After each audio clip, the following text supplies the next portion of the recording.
जब घर के काम काज से मैं बहुत ज़्यादा थक जाती हूँ तो झटपट से ये रेसिपी बना लेती हूँ। इस रेसिपी का जायका इतना कोई ज़बरदस्त है ना कि सारी थकन दूर कर देता है। बिस्मिल्लाहिर्रहमानिर्रहीम, अस्सलाम वालेकुम। मैं हूँ सफ़ीना। वेलकम करती हूँ आपको सफ़ीनाज़ किचन में। जहाँ भी रहें खुश रहें, हेल्दी और हैप्पी रहें। आज मैं बना रही हूँ वाइट मटर पुलाव। इसको बनाने के लिए ना ही आपको यखनी बनाना पड़ेगी और ना ही कोई झंझट पालना पड़ेगी। इतनी कोई आसान सी रेसिपी है मगर बेहद टेस्टी, तो इसको बनाना तो बनता है।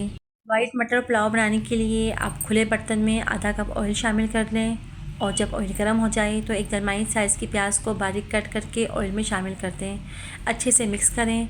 हमें यहाँ पर प्याज को सौते करना है, तो जैसे ही प्याज हमारी सौते हो जाए तो हम इसमें कुछ खड़े गरम मसाले शामिल करेंगे।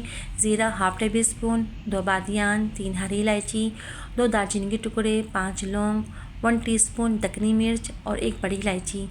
हम यहाँ पर काली मिर्च का इस्तेमाल नहीं करेंगे। तमाम मसाले शामिल करने के बाद अच्छे से मिक्स करेंगे। 2 मिनट मसालों की भुनाई करेंगे। 2 मिनट के बाद शामिल करेंगे 1 टेबल स्पून भर के हरी मिर्चों का पेस्ट, 1 टेबल स्पून लहसुन अदरक का पेस्ट। शामिल करने के बाद 2 मिनट इन मसालों की भुनाई भी करेंगे। 2 मिनट के बाद शामिल करेंगे आलू, टमाटर और मटर। ये तीनों चीज़ों को मैंने एक ही प्याली से मेजर किया है। आप भी इस तरह शामिल कीजिएगा तो हमारा मटर पुलाव बहुत ही टेस्टी बनकर तैयार होगा। साथ ही शामिल कर देंगे आधी प्याली पुदीना। इन तमाम चीज़ों को अच्छी तरह से मिक्स करेंगे और हमें यहाँ पर इन तमाम चीज़ों की इतनी भुनाई करनी है कि जो टमाटर हैं वो अच्छे से कुक हो जाएं। तो तकरीबन हमें 8 से 10 मिनट लगे हैं। हमारे टमाटर भी अच्छे से गल चुके हैं और हमारे यहाँ मटर भी हाफ कुक हो चुके हैं। अब हम शामिल करेंगे इसमें हस्ब ज़ायका नमक और साथ ही शामिल कर देंगे पानी। तो मैंने यहाँ पर आधा किलो चावल के लिए 3 कप पानी शामिल किया है और इसे कवर कर देंगे। जैसे ही पानी में बॉयल आने लगे तभी हम इसमें शामिल करेंगे दही। तो मैंने यहाँ पर आधी प्याली दही शामिल किया है। वाइट मटर पुलाव बनाने के लिए दही इस तरह शामिल करना बहुत ज़रूरी है। दही शामिल करने के बाद अच्छे से मिक्स करेंगे। अब हम इसमें शामिल करेंगे चावल। तो मैंने यहाँ पर 2 कप बासमती चावल लिए थे। इसे वॉश करने के बाद 20 मिनट के लिए भिगो दिया था।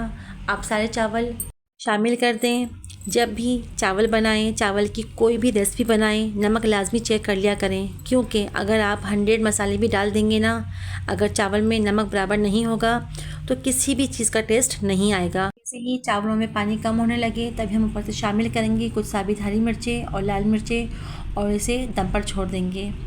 आप ज़रा चावल की लुक चेक करें। चावल का एक एक दाना खिला हुआ बना है और मटर का कलर चेक करें, बिल्कुल भी ख़राब नहीं हुआ। पुलाव की ये रेसिपी कोई आपको इतनी पसंद आएगी ना कि आप इसे एक बार बनाएंगे तो बार बार इसकी फरमाइश की जाएगी। ये मेरी गारंटी है। इसको देख के ही खाने का दिल कर रहा है ना। वीडियो अच्छे लगे तो लाइक कर दिया करें। मुझे आपके प्यारे से कमेंट का इंतज़ार रहेगा। इंशाल्लाह फिर मिलूँगी एक नई रेसिपी के साथ। तब तक के लिए अल्लाह हाफिज़।